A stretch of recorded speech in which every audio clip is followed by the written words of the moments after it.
got started as the exclusive videographer for Zephan and Chris worked together for Bill Glazer and Dan Kennedy. And it's one of the largest information marketing companies in the world. And Zephan was their videographer. He's also the producer of a web TV show that's gotten over 100,000 views on the internet. I met him when he worked at the Apple store in Towson. He was one of those Apple geniuses, and he is too. And he now owns ZMB Media. It's a Baltimore-based video production company. So please welcome Zephan Blacksburg.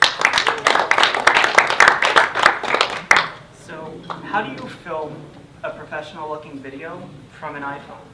You know, I worked at the Apple store, so we love making things simple for people.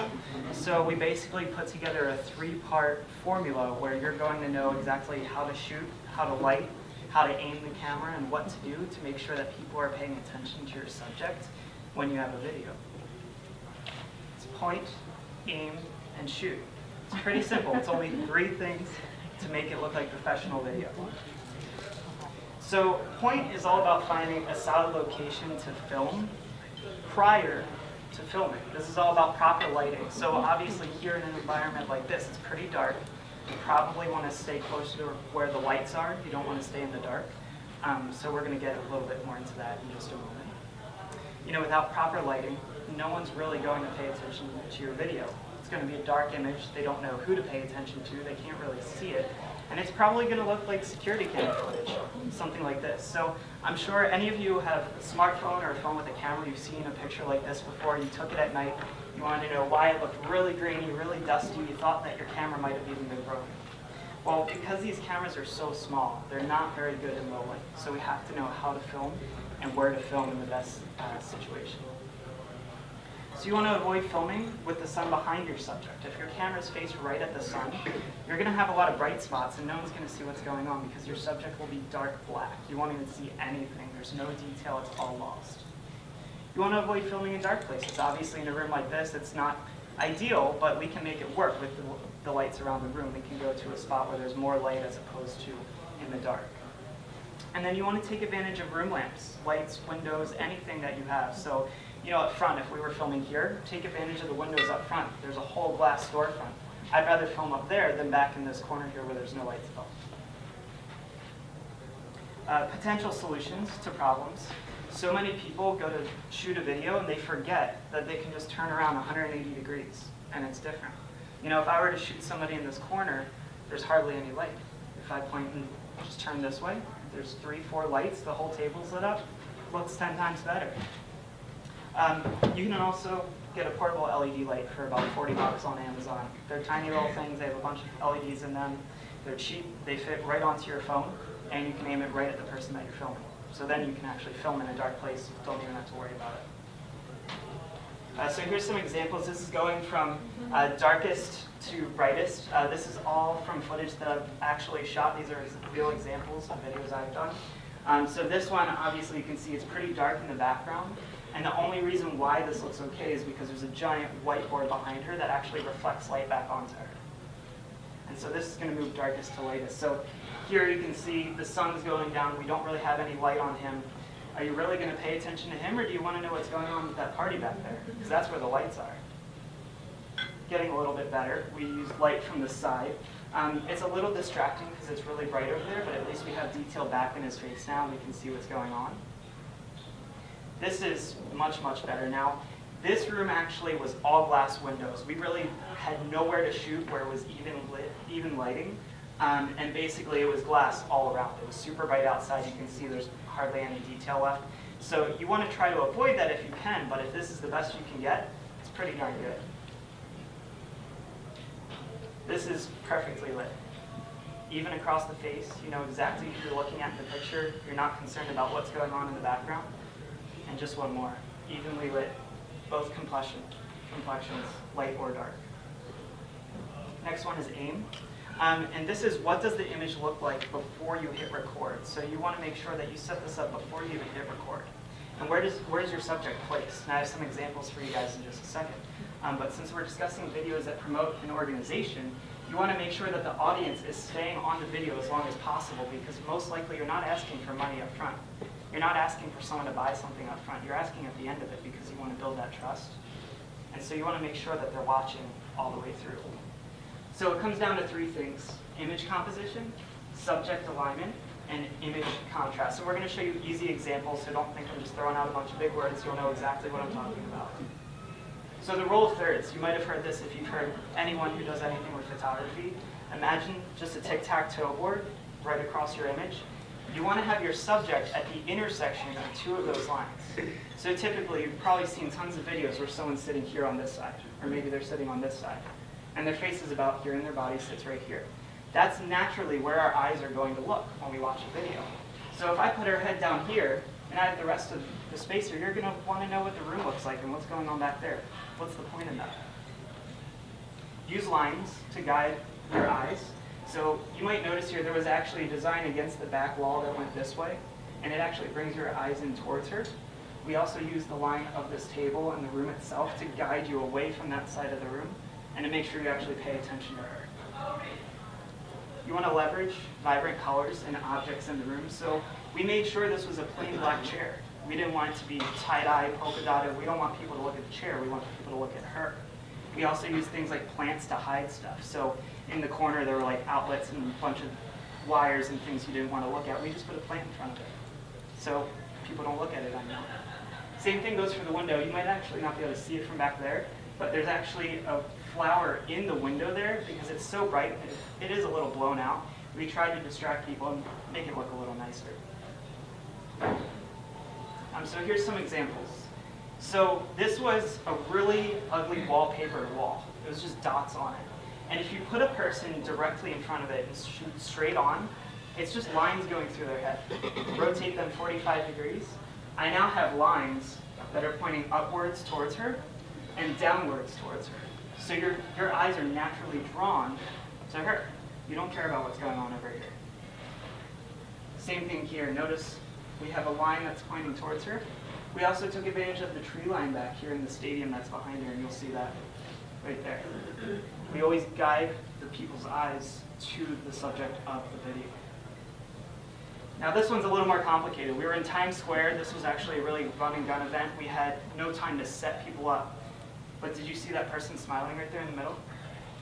So why do you think you saw that person smiling there? We use the lines of the table to direct your eyes to him. We use the lines of the scaffolding to direct your eyes to him. And even though this guy was speaking up here, we were shooting this video for Floyd Mayweather, the boxer. He's not important. It's all about him. Yet we went to Times Square to do this. We even use the lines of the sign right here to point your eyes more towards him, because he's the subject of the video, not the speaker who's introducing him. And the last one is shoot. So this is where you need to take consideration what happens while you're recording, and this is mostly sound and distractions. So I can't even count how many times I've hit record and I've heard sirens from police cars outside, or somebody sneezed in the next office over, or I realized that we were in the conference room and the secretary's right next to it and her phone goes off every 30 seconds. And you hear that same introduction just like in Office Space where she's like, "Thank you for calling, da-da-da, just a moment." So you don't want to hear that in the background of your video. You want to leave those distractions out of it. So you want to avoid noisy environments. Outdoors, near streets, pretty much anywhere that makes a lot of noise that's going to distract people, you want to leave that out of the equation. Avoid appliances. This is something actually that most people don't even notice, but these air vents up here, as soon as that AC kicks in, your camera's going to pick it up. You might not notice because we're so used to our room just being the temperature that we want it to be, and you didn't even realize that the camera just heard whoosh right in the middle of somebody asking for you to donate money to your organization. Avoid filming without a microphone. These have microphones built in, but internal microphones are actually just made for your voice. They're only optimized to hear your voice, and it's a very small range of frequencies. So it's not made to gather really natural sound. So you always want to plug in a microphone to your iPhone or your smartphone. Moving on into the 3 most important videos that every nonprofit must have to gain their leads. This is where you want to start taking the notes. So, only 3 videos. I'm trying to keep it easy. The story of you, the organization success story, and an SEO lead generator. And we'll talk about SEO and what that is in just a second, very briefly. We'll try and put it in the simplest terms as possible. So the story view builds trust. You know, you have an audience, probably tons of people that you haven't even spoken to face-to-face yet. It puts a face to a name. It also allows an opinion to be formed. It leaves them wanting more. And this is the video that displays everywhere. You put it on your Facebook, you put it on Twitter, you put it on Instagram, you email it to people, it's on your website, it's everywhere. This is the one video that's the most important. Briefly, with that type of video, this is what you want to do with it after you film it. So this is a lead generation tip that I actually have seen a couple of people do. How many of you have emailed somebody and you never hear back? Could have been a donor, they could have had millions of dollars, they could have hired you for something, and you never heard back. Do you really want to be the one who has to put on your schedule to follow up with them to make sure that they actually get in touch with you? Or do you want them to chase you down because they saw this video in your signature of your email and they want to talk to you? So something as simple as just saying, this is my example, click here to watch how I made 18K in 41 days. That's something that I've actually taught business owners. So I put that in my signature because as soon as they see that, they're thinking, 24-year-old guy and he just made $18,000 in a little over a month. I want to know how. So they're now chasing me down. It doesn't matter if I'm teaching business owners. It doesn't matter if you're an organization or a nonprofit. That's what you want to do because you want people to chase you down. You don't want to do work that you don't have to do. The story of you, these are the questions that you want to answer. Who are you? What's your organization? What events or services does your organization provide? What benefits would I obtain by purchasing or by donating? What separates you from your competitors, people who are doing the same thing as you are? Where can I find out more? And how can I pay, or how can I donate, or how can I get in touch with you? And that's just kind of like a guideline. That's not the list of the only questions you want to answer. You do want to expand on those.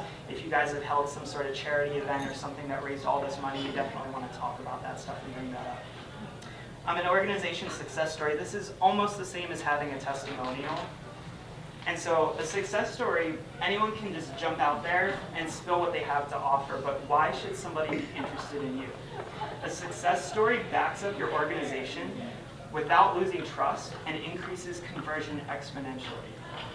A real-life example, backed with data, proves that you aren't just another Susan G. Komen trying to take people's money and have it go to nowhere. Now, I'm not trying to pull them out as one organization who does that. There's tons out there that do that. But the point is, you want to be that trusted organization. You want to be the leader in that industry.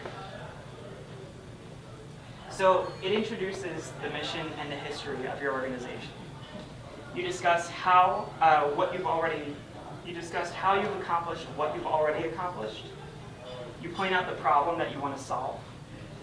You announce the aha moment or the turning point when your organization made a difference. So I know that many people in the startup phase don't really have any major news to talk about. So as soon as you have that big event or that major change in your business, that's what you really want to start writing about. And declaration of satisfaction, and restate your mission at the end of it. You know, bring it back together, bring it full circle, and tell people, look, this is our mission, this is what we're here to do, and we would love for you to join us. And so tip number 3, this is a biggie. I don't think it's the first one that you should do, but I think it's one that you definitely have to do. And so this is the biggest one for gaining new leads. This is the biggest one that's going to bring in people for your organization. This is an SEO lead generator. SEO stands for search engine optimization. It's fancy language for when I go to Google, where do you show up when I search for something? So when people search for Baltimore videography, I'm going to show up on that first page. There's a reason why that happens. There's a lot of stuff that I put in place to make that happen. So this is an example. This is the first video I did when I left Apple last year in May and I started my business. I just titled it Baltimore Wedding Video - Baltimore Wedding Videography because I was trying to rank in the search engines as a Baltimore wedding videographer. It's 1 minute long. It's just sample footage from weddings that I've shot. That's not the point. The point is that people are going to see this. The first week, 489 views. First week.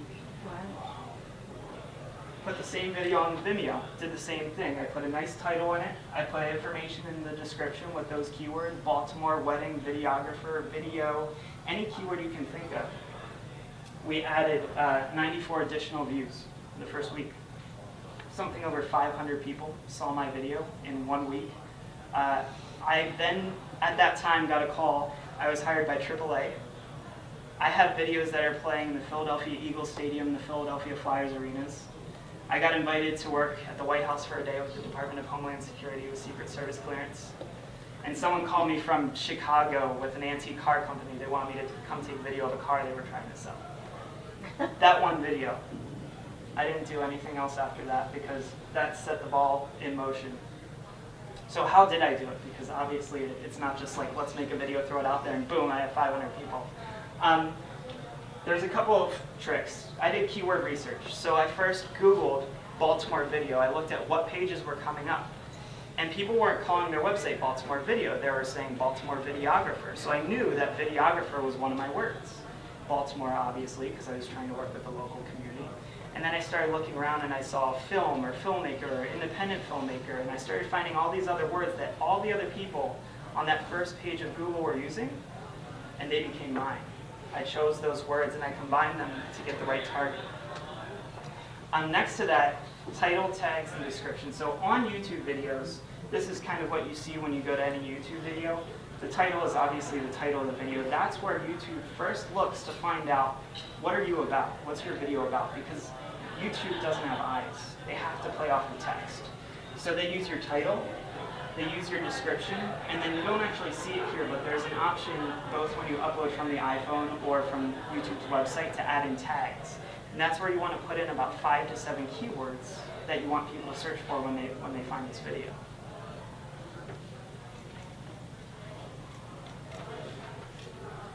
Transcription. So YouTube now has a service for closed captioning. You can actually get your video transcribed, pay somebody online 20, 30 bucks, whatever it is.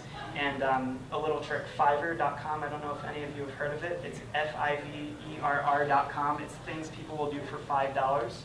It's anything from design a graphic to transcribe your video to provide you with a professional voiceover for up to a minute-long video. So definitely look into that. So get your video transcribed, upload it to YouTube, and they now know every single word that was said in that video because, like I said, they don't have eyes, so they have no idea what your video is about. You upload that transcription, they know exactly what you were talking about and how often you spoke about it. So if you say video 18,000 times in a 20-minute long speech, they're going to pick up on that and realize that that was an important keyword.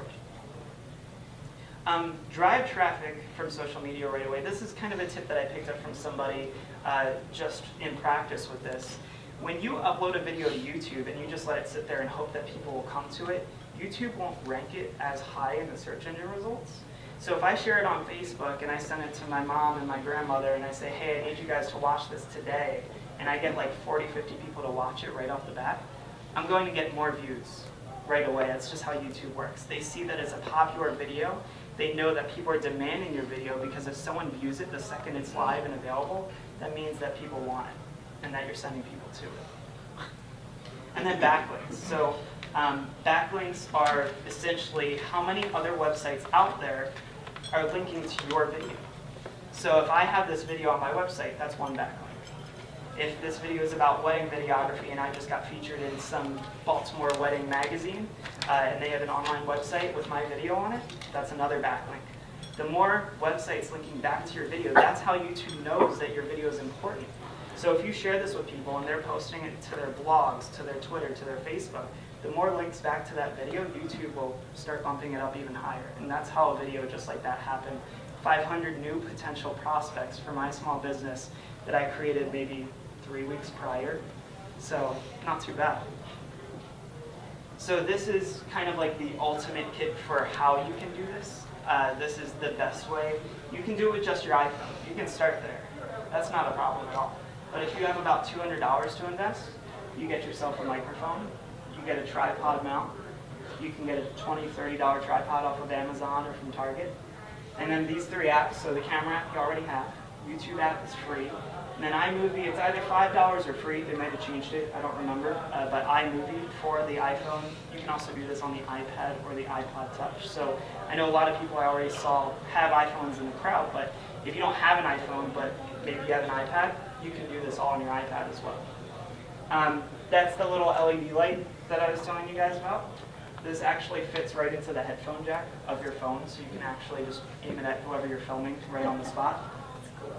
And then the last one's kind of a bonus. That's called the Slingshot. It's essentially a little stabilizer, because how many times have you held your phone and tried to take a picture and you realize it's kind of doing this?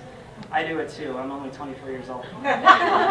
So what this does is it has just like a counterbalance. It's just kind of like what's called a pistol grip, and you just hold it, and it has a counterbalance to make sure that it stays weighted properly so you don't have a shaky video. So that's pretty much it. That's everything that I have for today. I would love to answer questions afterwards, but that's my website. That's how you can get in touch with me.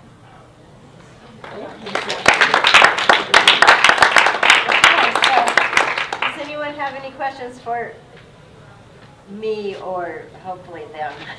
More them. I have a question for Yeah. for the techie. Yeah. How do you get your Chris? PowerPoint to play off on your phone? Yeah. So what I have here is, so it's my iPhone, nothing fancy. The Keynote app is essentially Apple's version of PowerPoint. And what I do is I have Keynote up on here, I have Keynote up on here, and I can control it. They have a remote where I can switch slides without having to touch this. So that's step one.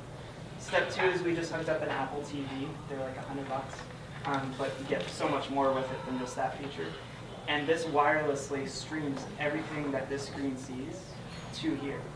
And it's literally as simple as clicking 2 button presses, and all of a sudden you can see everything on my computer screen. There's also ways to, there's cables you can get to plug up if you want to be wired and just go straight from the phone to the TV. Does it have to be an Apple, or can it be a Good question. So be a Droid? everything video-wise that I've taught, lighting doesn't change. It doesn't matter what phone you have. The only thing that changes is probably the apps that you'll be using. So you will have to look for a video editing app, but they're out there. They have them. That's the only difference. Everything is the same. Sound, lighting, where you want to point the camera, none of that changes. Like, it still has a, maybe like this is where the microphone goes? Absolutely. The headphone jack? Yep. You can do all the same thing. You'll just have to find a different app for it, which there's tons of them out there. There's an app for finding that out. Yeah. Once you get comfortable with doing this, Mhm. what would be the frequency of uploading new information? Yeah. 4 times a year, or? The people who are driving tons of traffic to blogs every week are doing it actually at least once a week, sometimes 3 to 5 times a week. People who post to blogs that are getting 100,000 viewers a month are posting to their blog about 3 times a day. So it's up there, but you don't have to start there. The idea, you know, that 100,000 views that we had on the YouTube web TV show took 2 years. And it started with 1 video a week. We sent it out every Tuesday in an email, and we just built up over time. And doing those things like optimizing it, you're getting random people on YouTube searching for, you know, entrepreneurship or something. They'll find that video. Yeah, I want to say something too about that. Because you're in an organization, it's easy to ask people, but you have to ask them. Ask your supporters and do it like all together, not sort of in the same day or 2 days, where they put comments. I've noticed that Google really raises up the rankings if there are a lot of comments. I wrote an article for the Huffington Post about the nurse practitioners organization, and they just sent it out to all their members, and they just put tons of comments on that, and so then it went out more and more. They just they promoted it more and more because you have all these supporters in your organization. You know, get them, because if you just do it like Zephan said, just you alone somewhere, doesn't make any difference. But with organizations like yours, it's easier. And people are afraid to comment. So Yeah. have a friend be that first comment on there. Even if it starts the discussion, it'll get 100 more people on it. We ran a live stream, and it was a 2-hour-long live stream. There was nothing on it for the first 10 minutes. I had my friend post 1 comment on it, and this business owner made $90,000 in 2 hours off of this live stream. But there were 400 comments by the time it was done. A live stream of what? I'm sorry. A video streaming on the internet. So it was like a 2-hour-long video training, and it was live. So it was her right at that moment, and everybody was watching her giving the training. And where did the $18,000 come from then? That's what I don't understand. That was just my personal business. That was the video production business that I run. Yeah. So I got hired by AAA. I did Department of Homeland Security. I had a couple weddings that popped up. So that was just the amount of traffic that came in from that video, and just the amount of work I was getting in, because I hadn't seen that before. I was working a $30,000 a year job at Apple. And I left, and my goal was just to try and make that, in the next year. And to see that come in 2 months, it's just unbelievable, and it's just using video. Well, I'm sure we all would like to see $18,000 in 2 months.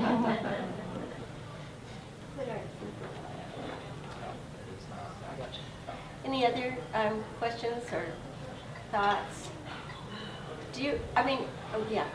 Could you speak a little bit about crowdfunding and how to be successful at crowdfunding? Does everyone know what crowdfunding is? Okay. It's a way of, Eleanor, do you want to explain it? No. Okay. But it's a good thing to get into nowadays, especially for a nonprofit, because it's a way you put something up, like let's say on my Up and Away. So I want to send children, or let's say Chris wants to send the wolf to train how to, change his career. Then you put it up there, and then you set a goal. I want to raise 5,000 or 10,000 or 200,000, whatever. But when you set your goal, then they start sort of promoting it, but you have to do, as always, you have to do most of the promotion. And then people can donate. And if you don't reach your goal, then you don't get the money. But if you do reach your goal, you get that money. So people use it for good causes and like just personal things. I know a lot of authors they want to raise money to write a book. They put that up. We did it for our first independent film when we were doing a video. This was my senior thesis in college, and we had no money. I mean, we were broke college kids, and we produced a 96-minute long film that had a $1,000 budget, and we managed to even get a stunt motorcycle driver. And it was all donated. And there's Indiegogo, there's tons of other ones out there. Their names escape me right now, but essentially you just put a video up with your calls and explain who you are, and Kickstarter, and what you would like help with. And everything from paying your medical bills to funding an independent film or starting a business, people will help fund it. Random strangers. Yeah. It's amazing. Why? I don't know. There are good people out there. How many of you know how to use PowerPoint? Oh, great. So you'll be able to make that one right away. And in this video, this thing that we all made together, Zephan made these fantastic, it's like a system. You get it on your computer, and it shows you, step 1, turn on your camera. Step 2, press this button. I mean, he teaches like the way they do at Apple stores. It was fantastic. Even I learned how to do it. Anything else? Any ideas that you want to share with other nonprofits? How many people have iPhones? Or iPads or iSomething? Oh, wow. So, Smartphones? Anyone who doesn't have an iPhone? Okay, so almost everyone? I just give you the lighting is terrible. The lighting is surprising here. It is. I just had this Monday and I've never tried this on before. So what's the solution to the ambient noise? Yeah. So the type of mic that I had is called a Lavalier Mic. You probably see it on newscasters all the time. Mics have different types of pickup patterns based on whether, like that one you see on my camera back there, that's a very directional one. So because that's faced at me, it's not really going to pick up the outside noise. It's just going to pick up me. With those lapel ones, they only really pick up this area. They don't really go that far outside of there unless somebody drops a bunch of plates in the kitchen back there. did you get that?